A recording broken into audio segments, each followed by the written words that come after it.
Mais bonjour, c'est toujours la sœur Marie-Louise, votre servante. Alors je suis venue pour vous exhorter un tout petit peu toujours sur la foi. Et la fois passée, je vous avais dit dans le livre de Hébreux 11, verset 1, que la foi c'est une ferme assurance des choses qu'on espère, une démonstration de ce qu'on ne voit pas. Nous avons un peu parlé de la foi. Aujourd'hui, je continue dans le livre de Marc. Marc 11, je prends partie de 20 et voir là où je peux chuter. Je lis au nom de notre Seigneur Jésus-Christ, lui qui vit et qui règne. Et le matin, comme ils passaient, ils virent le figuier séché depuis le racine. Jésus passait. Il prêchait la parole dans des synagogues. Alors il vit le figuier. Lorsqu'il a vu le figuier séché depuis la racine, alors Pierre, se ressouvenant de ce qui s'était passé, lui dit, Rabbi, voici le figuier que tu as maudit et sec. Pierre non plus ne comprenait pas. Tu vois, malgré Pierre est resté à côté de Jésus, il y a des histoires qu'il ne voyait pas. C'est parce que les yeux n'étaient pas ouverts. Pierre s'est posé la question, comment Maître a parlé et au retour, c'était séché de la plante au pied, tous les racines.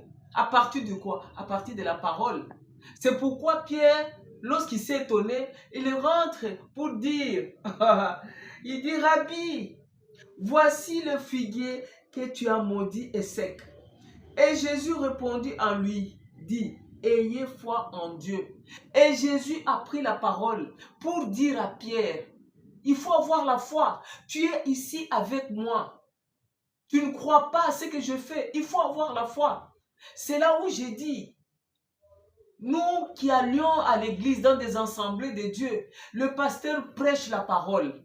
Mais il faut écouter la parole, il ne faut pas voir le pasteur. Le pasteur, c'est il est la représentativité de Jésus. Il est venu pour vous transmettre l'ainsi dit l'Éternel. C'est pourquoi, bien-aimé, je suis en train d'exhorter à quelqu'un. Quand tu vas dans un assemblée, il faut aller écouter Jésus. Il ne faut pas regarder le pasteur parce que le pasteur transmet ce que le Saint-Esprit lui donne pour te donner. Il faut croire à ça.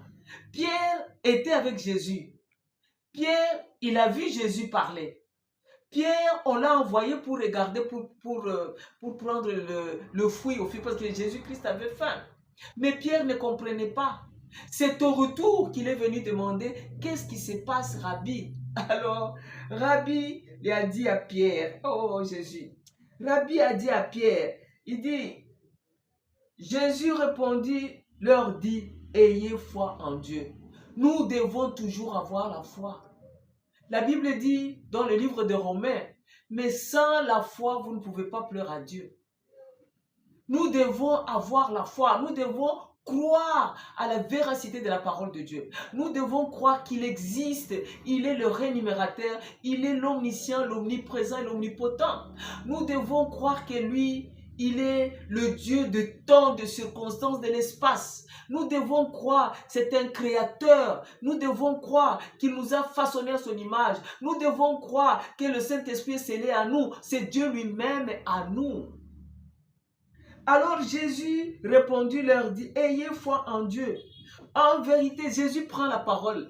Il ouvre la bouche. Il a dit, en vérité, je vous l'ai dit, que quiconque dira à cette montagne, ôte-toi de là et jette-toi dans la mer, et qui ne doutera pas dans son cœur, mais croira que ce qu'il dit, c'est fait, tout ce qu'il aura dit lui sera fait. Amen. Acclamez le Seigneur là où vous êtes. Pourquoi? Parce que lui-même, Dieu lui-même a parlé. Dieu lui-même a parlé à Pierre. Quand il parle à Pierre, il parle à toi. Quand Dieu parle, il nous parle pour que nous écoutons la parole, pour que nous puissions croire à cette parole, pour que nous puissions mettre en pratique cette parole pour que nous puissions ouvrir nos bouches pour parler. Jésus-Christ a ouvert la bouche pour expliquer à Pierre. En vérité, je vous l'ai dit. Mais Jésus, il insistait toujours. Ô peuple de Dieu, nous devons croire à cette parole. Nous devons croire à la véracité de la parole de Dieu. Nous devons croire qu'il existe. Il est réel. Il est le Dieu, grand Dieu des esprits. Il est Dieu. La Bible dit tout genou fléchisse au nom de notre Seigneur Jésus-Christ.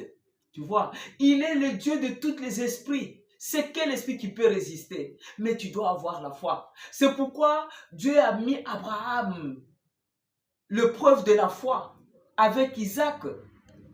Mais parce qu'Abraham devrait comprendre, c'est lui qui est le père de la foi. Nous sommes le père d'Abraham par partie de la foi. Nous croyons à la véracité. Nous croyons à ce que Dieu existe. Nous devons avoir la foi, bien-aimés. Je vous transmets, vous devez avoir la foi. Si tu as demandé quelque chose aujourd'hui, mais attends, peut-être Dieu ne veut pas te donner directement. Pourquoi? Parce qu'il sait, quand il te donne ça, il y aura quelqu'un qui va te déranger ou bien perturber ta vie. Mais c'est pourquoi Dieu, c'est un Dieu de temps, d'espace, de circonstances. Quand il veut te donner, tu as déjà demandé. Et reste calme. N'allez pas chez un homme. Un homme peut te promettre, mais un homme ne fait rien. La Bible dit, maudit soit l'homme qui se confie à l'homme, qui prend la chair de l'homme comme son plaisir et qui détourne son cœur de l'Éternel. Tu peux demander à l'homme. Lorsque tu lui demandes, il ne te donne pas. Il a ses raisons. Mais il ne faut pas le condamner parce qu'il ne te donne pas. Non, nous devons regarder à Jésus. Nous devons demander à Jésus. C'est Jésus l'a demandé à Jésus. Parce qu'il a dit, vivez le présent. Ce que tu as aujourd'hui, le lendemain appartient à Dieu. Il a dit dans sa parole dans le livre de Matthieu, regarde les oiseaux qui ne sèment ni ne moissonnent, mais ils ont toujours à manger. Les oiseaux sont heureux quand ils volent, mais ils mangent.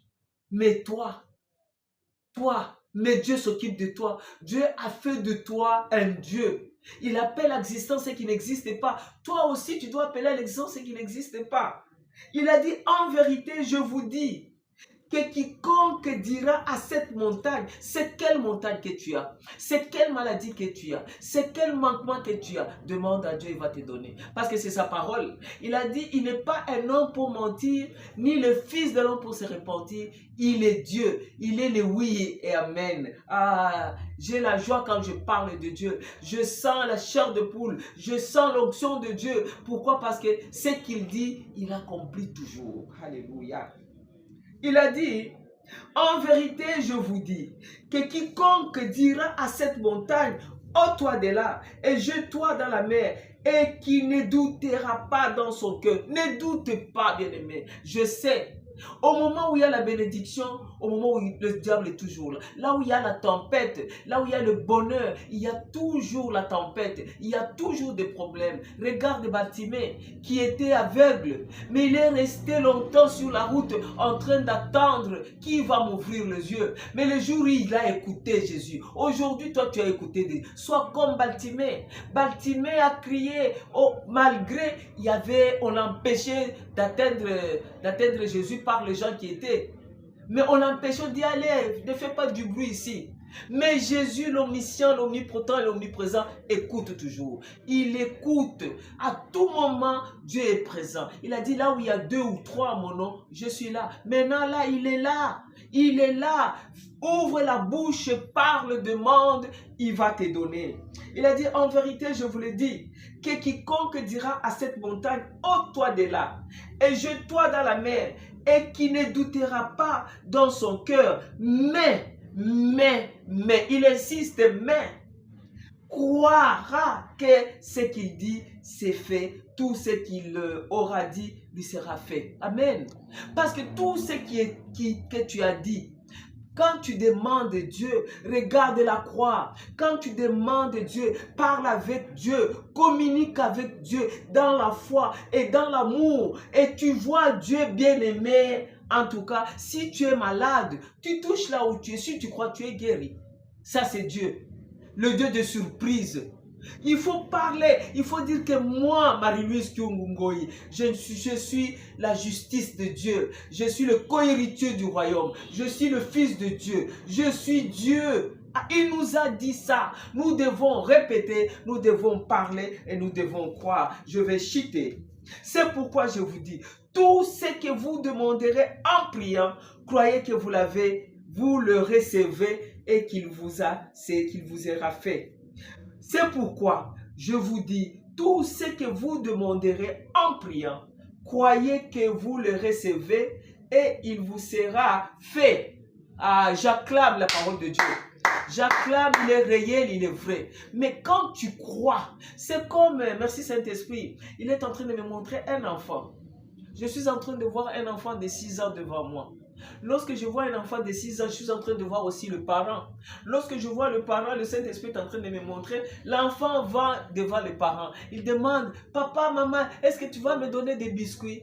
Et papa dit, oui, reste sage, je vais te donner des biscuits. Lorsque les parents sont partis, mais l'enfant, il sait dans sa tête que j'ai demandé des biscuits. Lorsque les parents vont rentrer, ils vont me donner. Mais lorsqu'il commence à jouer, il oublie. Mais le soir, lorsqu'ils verront les parents vont lui donner des biscuits, ce qu'il a demandé. C'est comme ça avec notre Dieu. Soyez comme des enfants. Venez vous tous à moi, venez vous décharger sur moi. Je vous donnerai du repos. Qui veut recevoir du repos? Mais reçois du repos devant le Seigneur. Reçois du repos. Demande à ce Dieu-là. Ne demande pas à un homme. Ne parle pas ton problème à un homme. Quand tu as un problème, confie-toi à l'Éternel. C'est dans le livre de Psaume 34. Fais tes délices à Dieu, garde le silence et le Seigneur vient te donner. Tu peux dire à l'homme, tu te détournes, mais l'homme va te critiquer. Aie la foi en Dieu et demandez et l'on vous donnera. Cherchez et vous trouverez. Quiconque reçoit demande. C'est une... Dans le livre de Matthieu 7,7, tout le monde connaît ça. Mais quand tu lis cette parole, la parole doit venir du cœur et ça peut être une révélation du Christ. Quand il y a une révélation, il y a la victoire. Amen. Je profite pour cela. Je vais dire à quelqu'un de prier avec moi. Celui qui n'a pas encore reçu le Seigneur comme Seigneur et Sauveur. La Bible dit, oh, priez avec moi. Seigneur Jésus, nous venons devant toi. Nous trouvons le cœur. Viens souper avec nous. Nous t'acceptons comme notre Sauveur et notre Seigneur. Ne regarde pas nos péchés. Toi, tu pardonnes de génération en génération. Nous t'aimons, Seigneur. Nous t'aimons, oh Dieu. Aime Dieu. Aime Dieu. Et le Saint-Esprit, en étant avec toi, scellé en toi, il vient pour te guider, pour te diriger. Père, je viens, Seigneur, abandonner toutes les personnes qui m'ont suivi, oh Dieu, de les bénir et de leur apporter du salut par ton nom. Amen, amen, amen.